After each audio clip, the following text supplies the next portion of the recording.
Before the Messiah was born, there was a time much like our own. God's people gathered, fasted, and raised their hands in prayer. But inside the holy city, Jerusalem was sick. The people prayed without faith, gathered in empty celebrations, while sinking into greed, envy, and pride. Judges sold justice for bribes, rulers stole from the poor. Widows were cast aside, orphans forgotten. Then God raised up a voice that would change the course of history. His name was Isaiah. Isaiah was not just a prophet. He saw the future. God revealed to him the fall of empires, the suffering of his people, and what no other prophet dared to envision, the end of time itself. But Isaiah saw more than judgment. He glimpsed everlasting hope. He saw the Messiah even before his birth, and he was the first to proclaim the great promise. A Savior would come to take away the sin of the world. In the city of God, lying had become an art. The people of Jerusalem knew how to pretend before God. Every week they prayed, sang, and offered sacrifices in the temple, but it was just a show. Outside those walls, justice was for sale, and greed poisoned the heart of the nation. They raised their hands to receive blessings, and with those same hands, they oppressed the widow and robbed the orphan. But there was one man who could no longer watch the act: Isaiah. He could no longer endure the hypocrisy. The spectacle of false holiness burned his eyes. The city spoke of God, but lived as though he were absent.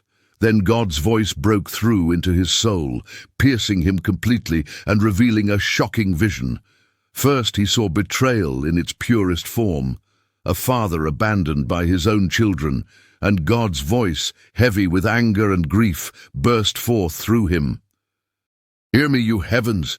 Listen, earth, I reared children and brought them up, but they have rebelled against me. The ox knows its master, but Israel does not know. My people do not understand." Suddenly, the vision became gruesome.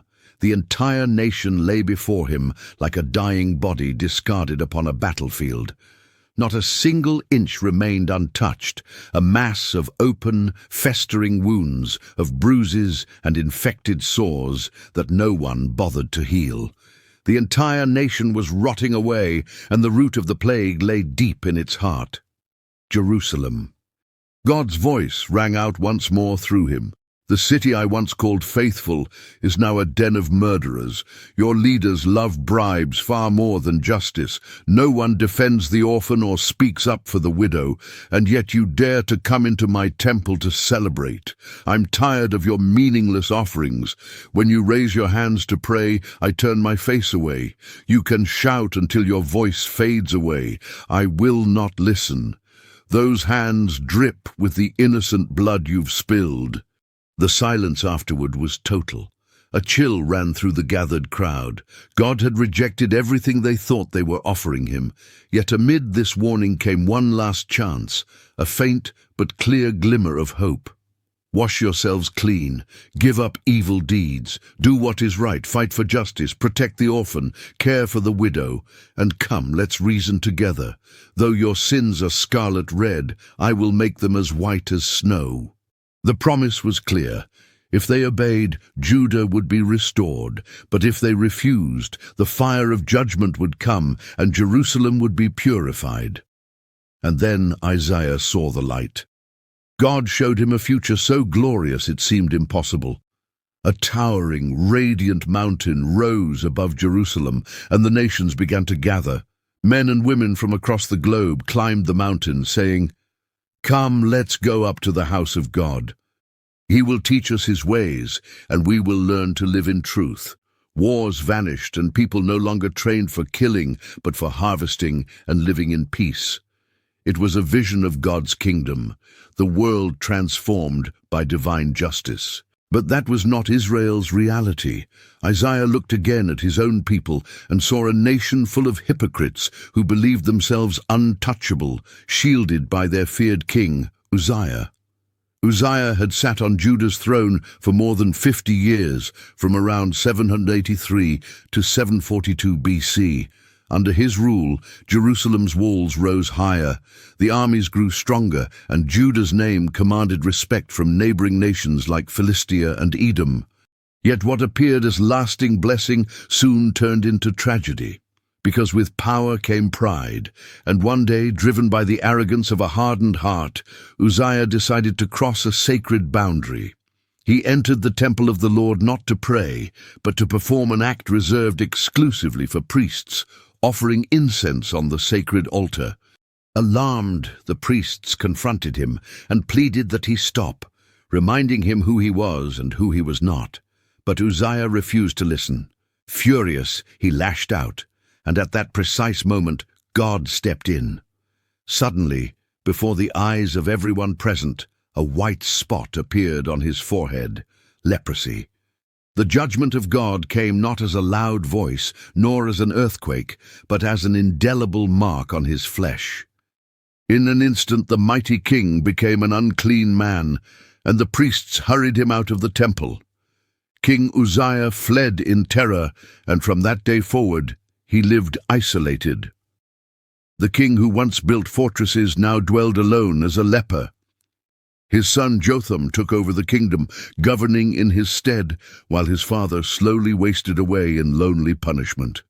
And thus Uzziah died, marked by his pride, cast out from God's presence, remembered not for his victories, but for his arrogance in daring to touch the sacred with impure hands. Yet his death marked the end of an era and the start of an even darker time. The people had relied on the illusion of strength from a powerful throne.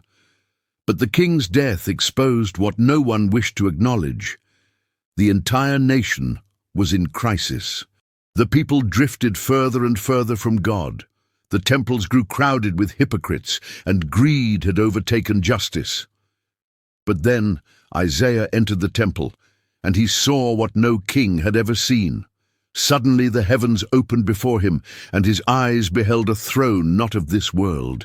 It was lofty, majestic, exalted above all creation, and seated upon it was the Lord of hosts. His robe was so vast that even its hem filled the entire temple. Immediately seraphim appeared, fiery creatures blazing with pure flame. Each had 6 wings, and they never ceased proclaiming a single phrase that shook the sanctuary's foundations. Holy, holy, holy is the Lord of hosts. The whole earth is filled with his glory. The temple trembled, and smoke filled the place. But Isaiah didn't worship. Instead, he trembled and broke down, for he saw not only God, but also himself standing before him. He uttered the only words a man can speak when faced with absolute holiness. Woe to me! I am ruined, for I am a man of unclean lips, and I live among a people of unclean lips, and my eyes have seen the King. Isaiah didn't ask for forgiveness, nor did he try to justify himself. He simply acknowledged his condition, but God didn't destroy him. He cleansed him. Suddenly, one of the seraphim flew toward him, holding in his hand a glowing coal taken from the altar with tongs. He touched it to the prophet's lips, saying, "See, this has touched your lips. Your guilt is taken away, and your sin is forgiven." And then from the throne, God spoke. "Whom shall I send, and who will go for us?" Isaiah answered, "Here I am. Send me." Yet the mission was far from glorious. There would be no honor or swift victory. God had warned him clearly. "Go tell this people, you will hear clearly but never comprehend. You will see plainly but never understand. Harden their hearts, close their eyes, cover their ears." This was the harsh truth. The people were unwilling to open their eyes, and they would reject the message. With dread, Isaiah asked, "How long, Lord?" God's reply fell heavily, "Until the cities lie in ruins and are utterly empty, until there is no one left and destruction is total." Even in that judgment, however, there was a promise. God declared, "A remnant will remain, like a tree's stump that still holds life. A holy seed will survive." The message was clear. God would not destroy everything. A small remnant would be preserved, and from this remnant, a future would arise. Thus began Isaiah's calling. Meanwhile, in Jerusalem, news spread like wildfire. The nations of Syria and the northern kingdom, Israel, had united forces and were marching against Judah around 734 BC. When news reached the palace, fear gripped King Ahaz, grandson of Uzziah, who ruled from 735 to 715 BC. Unlike his grandfather, Ahaz neither sought the Lord nor walked in his ways. He had governed through fear, and now his own fear had come back to haunt him.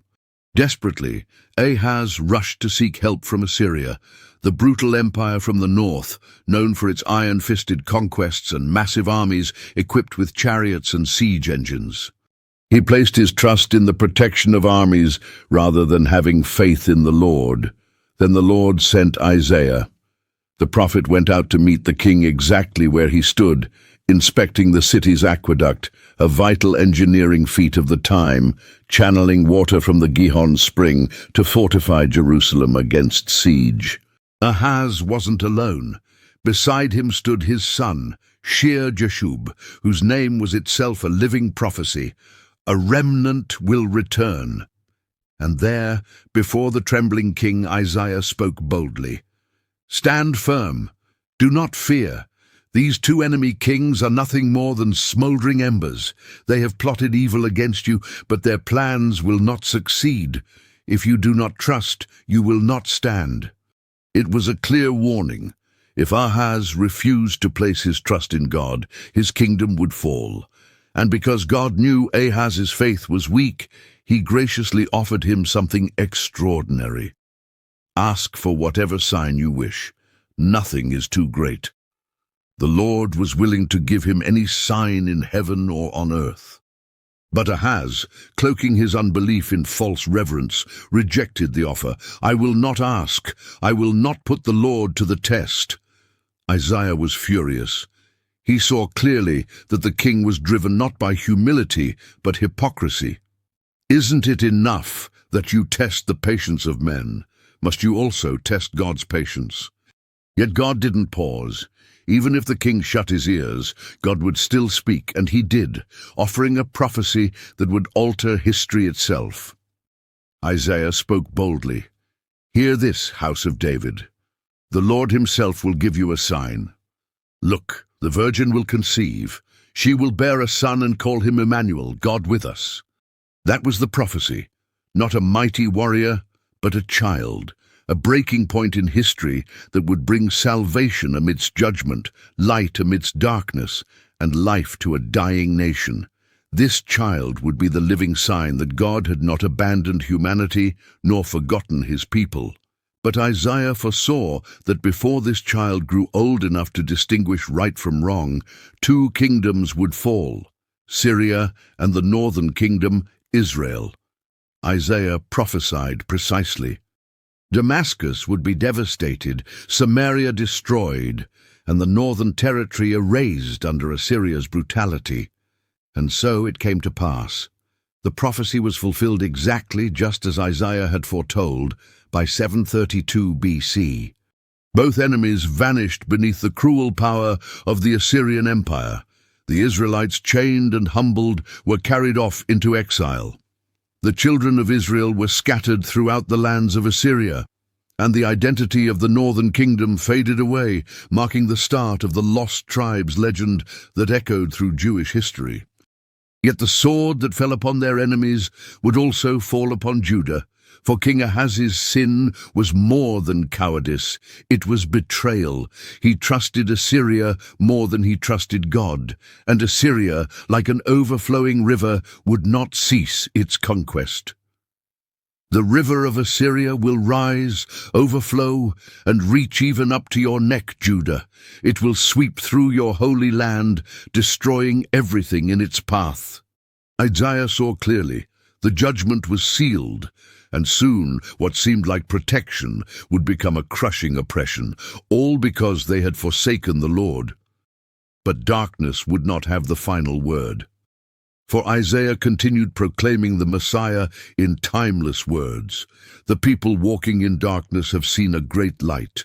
Upon those dwelling in the land of deep darkness, a light has dawned. For unto us a child is born, unto us a son is given, and the government shall be upon his shoulders, and his name will be called Wonderful Counselor, Mighty God, Everlasting Father, Prince of Peace. Isaiah's words were not merely for his own age. They were prophetic seeds planted in dry ground, seeds that would bear fruit centuries later. While Judah trembled before foreign armies and unfaithful kings, Isaiah spoke of a child, God's eternal answer to the turmoil of the human soul. And just so there would be no doubt, Isaiah also foretold his origins. A shoot will come up from the stump of Jesse. From his roots, a branch will bear fruit. The Spirit of the Lord will rest on him, the Spirit of wisdom and of understanding, the Spirit of counsel and of might, the Spirit of the knowledge and fear of the Lord. This wouldn't be another king inheriting the mistakes of the past. He would be a fresh sprout emerging from an ancient root. The line of David still held a promise sealed by God. But after the spiritual disaster caused by King Ahaz, Judah's throne passed to his son Hezekiah, who ruled from 715 to 686 BC, and with him came a breath of fresh air. Unlike his father, Hezekiah was righteous, a king who feared the Lord and chose to break free of the legacy of idolatry that had infected Jerusalem. Hezekiah decided to renew the covenant, tearing down pagan altars, smashing images of foreign gods, and purifying the temple of the Lord. He opened the temple's doors again and gathered the people to seek the living God, even sending letters throughout Judah and Israel to revive Passover celebrations not observed so grandly since the days of Solomon. Yet the Lord tested his faith. In the 14th year of Hezekiah's reign, around 701 BC, the mighty shadow from the north rose once more. Sennacherib, king of Assyria, charged against Judah with overwhelming might. He had already destroyed dozens of fortified cities, and now Jerusalem was his next target. The gates of the city slammed shut. The threat was all too real. The enemy unstoppable. Fear spread through the air like smoke. Then Sennacherib sent his cruelest messenger, Rabshakeh, a master of humiliation and expert in intimidation. Standing boldly before the walls of Jerusalem, he shouted, not in an unfamiliar tongue, but in Hebrew, so everyone would understand clearly. Do not be deceived by your king, nor trust in your God. Have the gods of other nations rescued their peoples? Where are the gods of Samaria? Could their God keep them safe from my hand? Your Jehovah is no different. Surrender and live, resist and perish. When Hezekiah heard Rabshakeh's words, he tore his garments, covered himself in sackcloth, and went up to the temple. The king turned immediately to God. He sent messengers to find Isaiah, and the prophet gave him this reply. This is what the Lord says. Do not be afraid of what you have heard. When he hears a certain report, I will make him want to return to his own country, and there I will have him cut down with the sword. Again, Sennacherib sent threats, this time written down, mocking and insulting the Lord. Hezekiah read the letters, brought them into the temple, spread them before God, and prayed, You alone are the one true God. Open your ears, Lord, and see the insults of this man. Rescue us so that all the kingdoms of the earth may know that you alone are God. Then Isaiah sent another promise to the king. He will not enter this city. I will defend this city and save it for my sake and for the sake of David, my servant. And so it happened. That very night, needing no human sword, the angel of the Lord descended upon the Assyrian camp, and in a single night 185,000 soldiers lay dead. When Sennacherib awoke, he found no army, only corpses. Humiliated, he returned to Nineveh. And there, in his own temple, he was murdered by his own sons. Just as Isaiah had foretold, Jerusalem remained unconquered. Yet shortly after this victory, Isaiah visited the palace with an unexpected message. "Put your house in order, because you are going to die. You will not recover." The king turned his face toward the wall and prayed tearfully, "Lord, remember how I have walked faithfully before you, doing what is good and right in your sight." Suddenly, before Isaiah had even left the palace courtyard, the voice of God stopped him and said, "Return and tell Hezekiah, I have heard your prayer and seen your tears. I will heal you. On the third day, you will go up to the temple, and I will add 15 years to your life." But weakened Hezekiah asked for a sign, something to confirm the impossible. Isaiah gave him a choice. "Would you like the shadow on the sundial to move forward 10 steps or back 10 steps?" Hezekiah chose the harder option. Let it move backward. And before his very eyes, the shadow reversed 10 steps.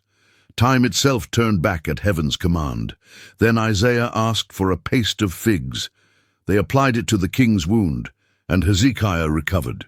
He lived and walked in the temple just as God had promised. All seemed peaceful, and the threat of Assyria had vanished. But now a new danger emerged. Babylon, not yet the imperial giant it would one day become, but already a rising power in the fertile Mesopotamian plains with advanced ziggurats and cuneiform records, sent messengers to Hezekiah. They came in the name of Merodach-Baladan, king of Babylon, bearing gifts and kind words of admiration. They had heard of the miracle, the king's healing, the sign of the sun moving backward, and they were eager to learn more.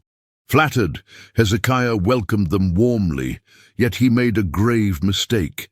He showed them everything, the treasures of the temple, the royal gold, hidden deposits, armories, storehouses. Every corner of Judah's strength was laid bare. Hezekiah acted not out of treachery, but vanity. Isaiah, upon hearing this, sternly confronted the king. "What did those men see in your palace?" "Everything," Hezekiah admitted. "I held nothing back." Then the prophet spoke a chilling prophecy. "The days are coming when all that is in your palace, everything your ancestors have stored up, will be carried off to Babylon. Nothing will remain.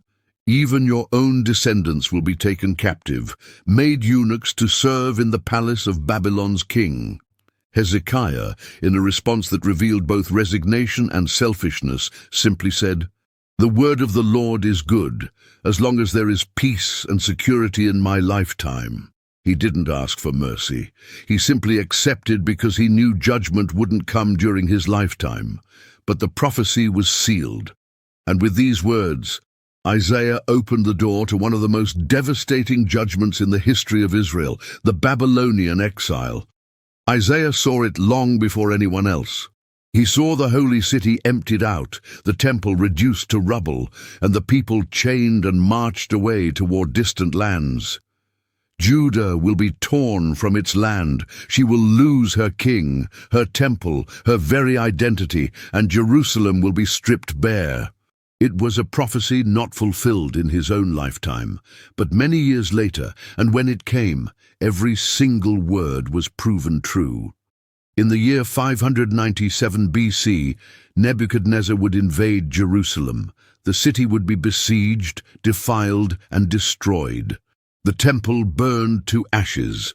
The descendants of David carried away, stripped of crown and homeland. Isaiah saw all this centuries beforehand, and he did not remain silent.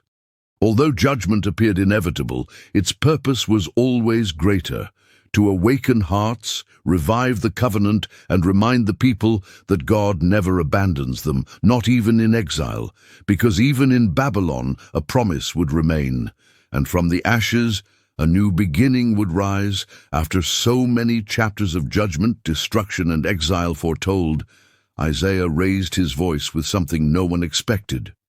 Hope. "Comfort, comfort my people, says your God. Speak tenderly to Jerusalem and tell her that her hardship has ended and her sins have been forgiven."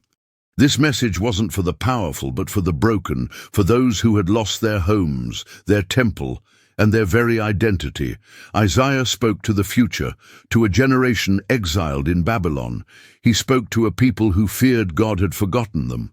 And in the midst of this darkness, the prophet announced something unimaginable: a servant who would suffer for the sins of many, bearing their griefs and carrying their sorrows, pierced for their transgressions, crushed for their iniquities. This suffering servant would not come with sword or chariot, but with quiet resolve, transforming exile into redemption, despair into dawn. Isaiah's visions pierced the veil of time, influencing not just Judah's fate, but the spiritual currents of the ancient Near East, where empires rose and fell like desert sands. His words echoed through Persian reconquests, Hellenistic influences, and Roman occupations, shaping Jewish resilience and foreshadowing a global faith that would spread from Jerusalem to the ends of the earth. In the politically turbulent 8th century BC, amid Assyria's economic dominance through tribute systems and iron weaponry, Isaiah's prophecies challenged the status quo, urging ethical reforms that influenced later prophetic traditions and even early legal codes. Culturally, his emphasis on justice for the vulnerable, widows, orphans, foreigners, resonated in a region rife with slavery and class divides, planting seeds for humanitarian ideals that persist today. The legacy of these events rippled outward. The Assyrian deportations scattered populations, fostering a diaspora that preserved Hebrew scriptures through oral and written traditions. The Babylonian exile, foretold so vividly, birthed synagogues as alternatives to temple worship, revolutionizing religious practice and enabling Judaism's survival beyond geography.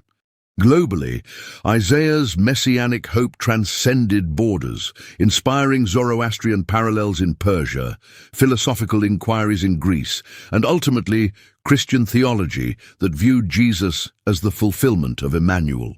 Today, in a world still grappling with hypocrisy, empire building, and cries for justice, Isaiah's voice reminds us that true power lies not in thrones or armies, but in a remnant's faithful stand, a child's promise, and a God's unyielding pursuit of the lost. What if we, like ancient Judah, stand at the aqueduct's edge, inspecting our defenses while forgetting the source? Isaiah's call endures. Wash clean, reason together, and behold the light dawning in our darkness. For even in our unraveling times, a holy seed remains, waiting to sprout.